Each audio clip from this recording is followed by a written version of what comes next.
Hello my friends and welcome back to my channel, Coffee Tea Paper. My name's Louise and we're here to do our weekly journal prompt. This year we're working our way through this box of 52 Meditations on Nature by Mari Andrew called Look Up, Look In.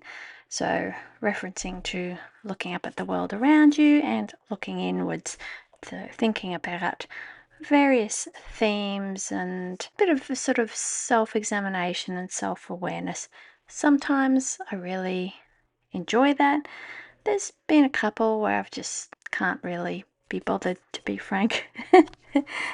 But most of them I've really enjoyed. Some of them have been a bit of a challenge, and last week was no exception with this one of rainbow. And this prompt made me realize that I am very much more in my comfort zone with only using 2 to 3 colors. If a few more creep in, there might be shades or tonal variations of the same colors, but this idea of a rainbow of colors, I really struggled with it. Interestingly, and I didn't pick this up last week with the rainbow, is that Mari has only included 6 colors on the rainbow, whereas if you think about those different acronyms that you learn as a kid to remember the colors, mine that I was taught was Rouge Bif, which was red, orange, yellow, green, blue, indigo, and violet. And of course, this only has 6, so we're kind of missing the indigo color that sits between blue and violet. So thank you. I think it was Jean who pointed that out. Yeah, so it was an interesting, if not challenging one last week. So let's pop that one away and hope that we can, well, not for many of you. I think many of you enjoyed the rainbow and bright colours, but for those of us who prefer a less numerous colour palette, let's hope and see what we get. Oh, well, isn't that funny? Because I'm a bit late this week and today is the 1st of June, which we're really sort of hoping winter is knocking at our door now here in the southern hemisphere, and we have turned up the card summer solstice. I guess the northern hemisphere is probably still 3 or 4 weeks away from the summer solstice. I think it sort of tends to fall around 20th, 21st, something like that of June. I really like this picture. I like the limited color palette on this picture. We're really just looking at yellow, orange, and green. That's nice. So let's have a read of the card. Summer solstice. Summer solstice is the most energetic day of the year.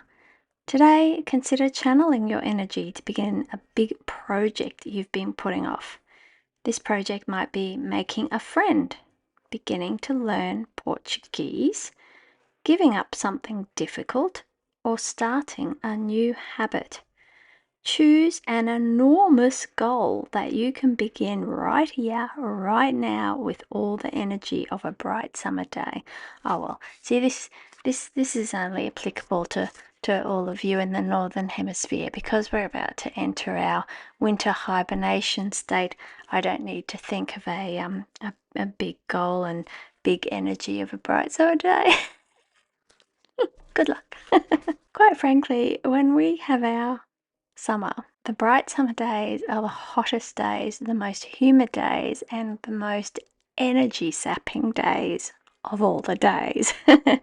But maybe if you're thinking about learning a language and it's really too hot to go outside, or maybe it's not so hot, maybe the warmth does give you energy, you could learn a language through listening on a podcast or something like that while you go outside and do some exercise. Or maybe it's a time to sort of turn the air conditioning on and start looking around your house and thinking, oh, what can I do for a summer refresh? So you could do something like that.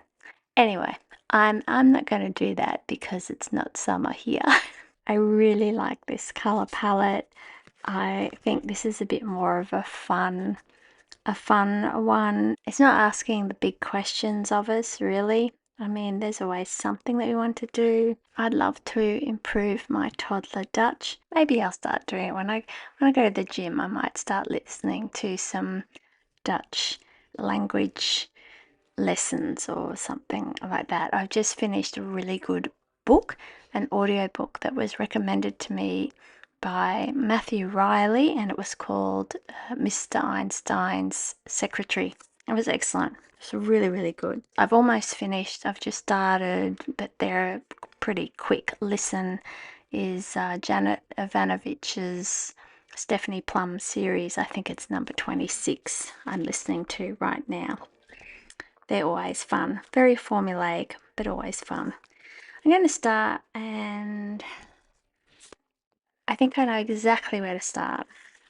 I have some beautiful summer-themed stickers that were gifted to me by a pen pal, so I'm going to get those out in my sticker release book.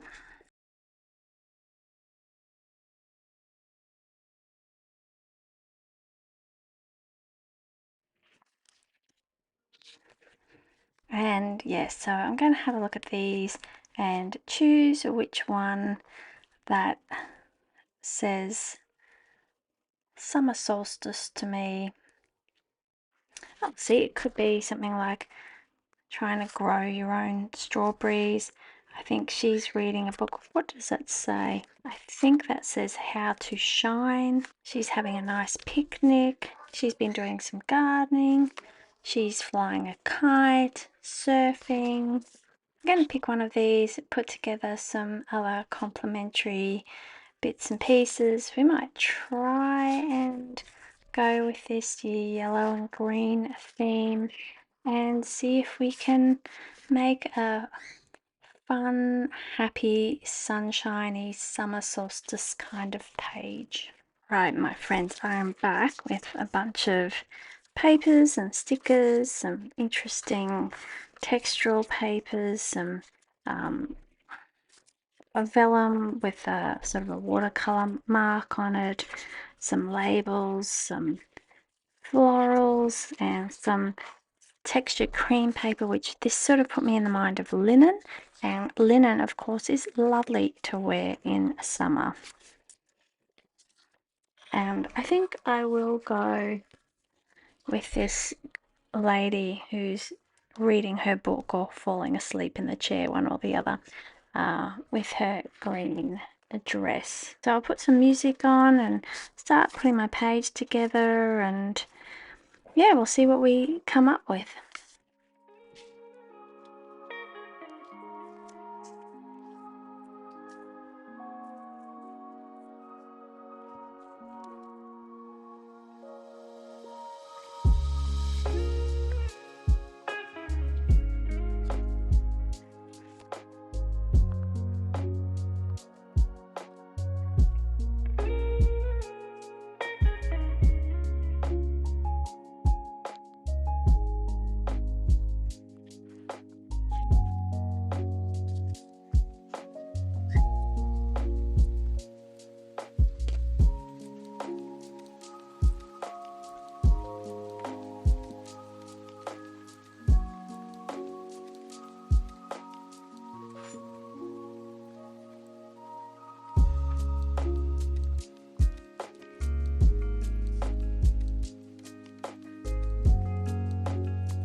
Just looking through my stickers as I'm adding some final bits to my page, and look, here's a rainbow.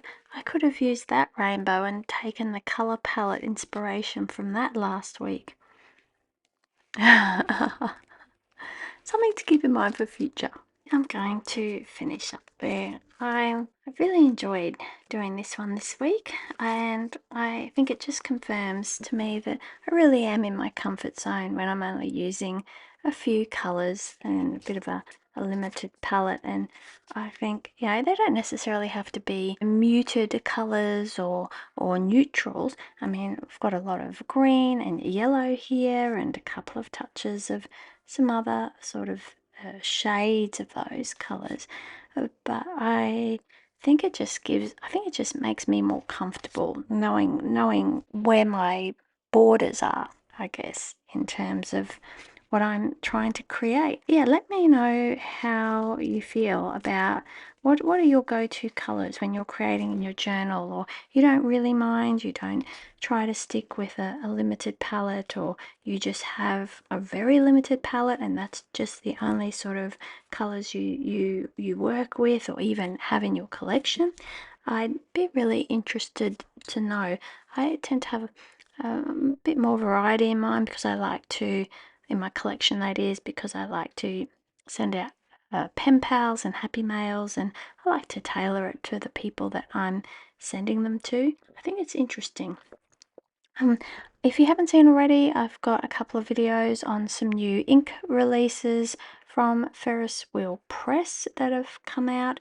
So if that's one of the sort of journal adjacent things that you're into, go and check them out.